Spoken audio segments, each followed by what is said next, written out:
Well, I'm so excited to be here together with Alexander Havard. We call each other friends now, but when I first heard about Alex, it was through a couple of friends of mine that I'd met in Acton University. And one of them was saying, what was the most important book that you read in this year?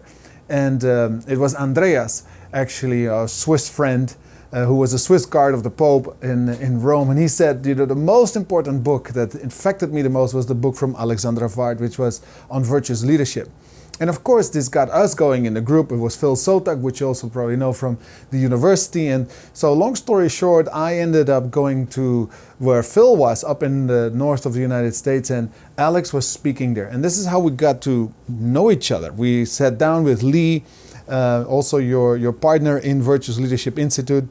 And I was so impressed because I felt it was the same thing, that we were on the same road in the university for societal architecture, but also what Alex was bringing, something very important, which is about the leader, which is about us as a person. How are we becoming that leader that we really should be? But Alex, I wanted to ask you, how did you come to create this whole virtuous leadership system and the writing of your book? What is your background and why are you so passionate about this? Well, I need to say that because I was a lawyer for a few years in Paris, in Strasbourg, in Helsinki, I decided to quit with law and dedicate myself to virtuous leadership because I had a wonderful experience at Helsinki University when I was teaching my students about the history of European integration, and I was speaking to them a lot about the founders of European Union. I discovered that my students were amazed, and they asked me incredible questions. And they asked me questions like, what do you have to do in order to become such a person? What do you have to do in order to become a real leader? What do you have to build in yourself? And the questions they were asking me were fundamentally questions related to anthropology, the science of the human person. And I discovered that there was a lack of knowledge of what is a human being. The university was very much instilling in them a lot of knowledge, information, but these students were asking for formation. They wanted to know what is the meaning of life? What's the meaning of action? Why do we have to do those things? And specifically, how do we become people like this? So the thing, I didn't come by myself to the idea of virtuous leadership. The idea of virtuous leadership was given to me by my students. So that's why I can say now I love to teach students. I love to have students. Of course, I teach a lot to the business community. I teach in the military. But first of all, I understand that those things are very important for young people because when they are young, they can change certain things, certain ways in their lives. Many times I have met people who came to me in their 40s after a class on virtuous leadership, and they asked me, and they told me, Alex, I wish I would have known those things when I was 17 or when I was 18. My life would have been very different. There is a lack of knowledge, a real lack of knowledge of what is a human being, what is the meaning of life, what is true leadership. And people have a desire for leadership, but very often they just don't understand what leadership is about. They think that leadership is about techniques, it's about manipulation, it's about bringing people from one place to another one. And the result of my investigation was very different. It is that leadership is very much about education, it's very much about self-transformation, it's very much about the transformation of other people. How do you help people achieving greatness in their lives? Leadership is about achieving greatness by bringing out the greatness in others. I didn't come to this very quickly. I had to make investigations. I had to contemplate and study the life of many people that I thought were real leaders in the history of humanity, in the field of business, in the field of sports, in the field of politics, in very different fields, the field of education. And I discovered little by little that leadership was, in the end of the day, a question of character, and that it was not only a question of it was a question of character, but it was a question of very specific virtues related to character. The beautiful virtues of magnanimity and humility, the idea that leadership is about greatness, but greatness is fundamentally human growth, and that leadership is about helping people achieving this greatness. That you yourself, when you're a leader, you achieve greatness, but you achieve it by helping those people you serve becoming themselves leaders. So this didn't come just like this. I had to work quite a lot. I had to work for a few years. And during 2 years, I studied, I contemplated the life of those great people. And because I had education in philosophy, I could build a real system of leadership that I called virtuous leadership. And I called this virtuous leadership in order to help people understand that leadership has to do with character. And that leadership is not about techniques, it's not about management, it's not about manipulation of people. It is a way of being, it is something for you and for me, for anyone, for our parents, for our children. It is a way of being. All of us are called to leadership. That if leadership is understood as achieving greatness by bringing out the greatness in others, then we understand this is for everyone. It's not just for the businessmen. It starts at home, right? Yeah, it starts at home. Now, one of the things that really fascinates me is that, you in the course, you start talking about, temperaments. And we are, the different temperaments. And you go back actually to the ancient Greeks, you go back to the philosophers, and you're using that as a framework of saying, this is how we are born. This is how actually God created us. So that there's nothing bad about that, but it has its positive sides. Each temperament.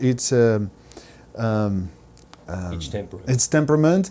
It has its pluses, and it has also its weaknesses. Now, and then on the other side, so this is what you're born with. It's not bad. It's neutral, right? But then you're talking about how do you become that leader that is changed and it builds its character and virtue. And this is where then, of course, virtuous leadership comes from. Tell us what the student can expect when you take this course, what they can learn from you in that sense. Well, the first thing they need to understand is that we build leadership in our life according to what we are biologically. So it's not about just developing in the air, in the atmosphere, virtuous leadership qualities. It's about, first of all, understanding who are you from a biological point of view. What is your temperament? So that you can understand what it means for you to develop virtuous leadership capabilities. Because each one of us, we have a starting point. Each one of us, we have a very specific starting point. And this starting point is not the same for everyone. And this starting point is the biology that you've been granted by God. It is your specific temperament. The choleric has a very specific starting point in order to develop the virtues of leadership. And it's not the same starting point as the phlegmatic. The phlegmatic has another starting point. You will have to focus on other virtues. You will have to develop other virtues in order to become a virtuous leader. So it's not enough just to speak about virtuous leadership and just to show people what's the model of virtuous leadership. You're telling people something very interesting, which is there are many models of virtuous leadership, and each temperament has its own model. So you have, first of all, to get to know yourself very well, to get to know your temperament very well, your biological foundation, in order to understand what it's going to mean for you, virtuous leadership.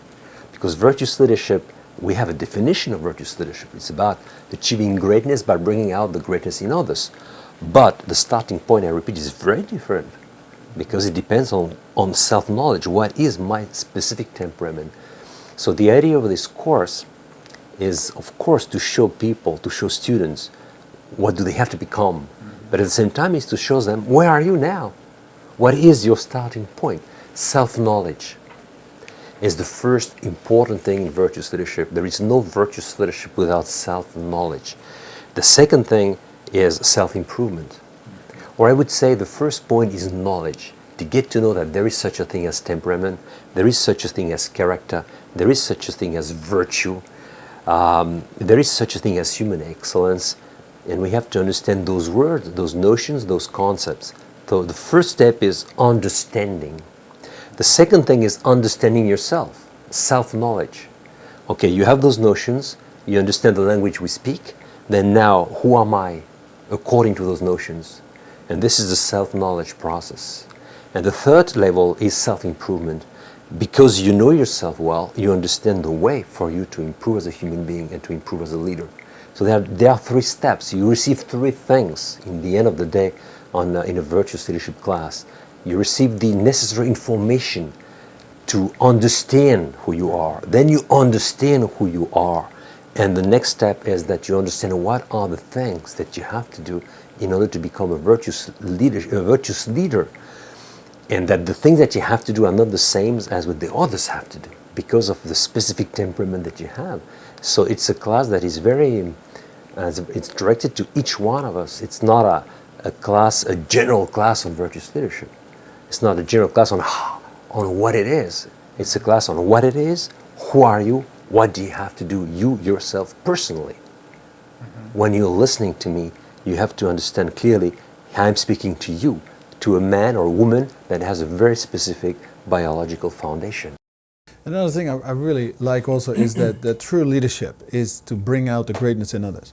Because one thing, I listened to you in the English one that you were doing. We did that in the beautiful Biltmore Hotel here in Miami. And the other one we're recording here in the studio. And one of the things I also realized is by understanding, of course, myself better, but hearing about all the other temperaments and the strengths and weaknesses, I can also understand my team members better. So I can help them become really what they should become, and of course then in return also help me become what I need to become. And so, I want to ask you just to give a last invitation to the student. And I think, this is not just about just leadership, and it's not just about virtuous leadership, as a goal that's out there that's unattainable. I truly believe that through this class, people can have handles, information, knowledge, to really change their lives. And so just, invite them to the class. Yes, my friends, I invite you to share with me those important things. You will see, we're speaking about three things during all those classes. We speak about the heart. We speak about your heart. We speak about the mind, so your mind. And we speak about your will. We speak about things that are very intimate to each one of us. We speak about the meaning of life. We speak about personal growth. We speak about personal development. And as you said, we speak about how do we help the others develop as human beings. So you will understand who you are, and at the same time you will understand how you can help those people you are in charge of. These people can be your children. These people can be your employees. These are the people that depend on you. So you can understand very much who they are. You can respect their way of being. You can respect the multiplicity that God has wanted for the human beings by giving all of us a very specific temperament. So you learn how to love people and how to love God's multiplicity. And you, in the end of the day, you come to understand that virtuous leadership has very, very different manifestations. It is incarnated in very concrete human beings. And that's the beauty of all the system. It is that we're going to speak about you, to speak about me. And during all those classes, you will be unconsciously making a kind of examination of conscience. You will see what's the model. You will see what are the things that you have to do, and you will see, where do I stand now?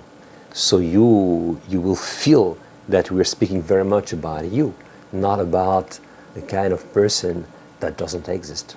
Well, thank you, Alex, and I know you will enjoy this class. As we did here as a whole team, I know there's so many things, that will touch us, and we believe this. We believe that you will always multiply who you are.